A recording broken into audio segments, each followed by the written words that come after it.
അടുത്തിടെ അന്തരിച്ച അന്താരാഷ്ട്ര പ്രശസ്ത മലയാളി സംവിധായകൻ ഷാജി എൻ കരുൺ.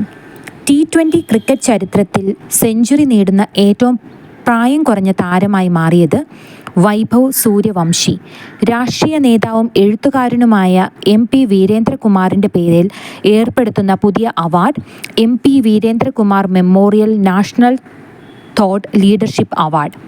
64,000 കോടി രൂപ ചെലവിൽ ഇന്ത്യൻ നാവികസേനയ്ക്കായി ഫ്രാൻസിൽ നിന്ന് വാങ്ങുന്ന യുദ്ധവിമാനങ്ങൾ റാഫാൽ മറൈൻ യുദ്ധവിമാനങ്ങൾ. തീരസംരക്ഷണ സേനയുടെ കേരള മാഹി കമാൻഡറായി നിയമിതനായത് ആശിഷ് മെഹ്റോത്ര.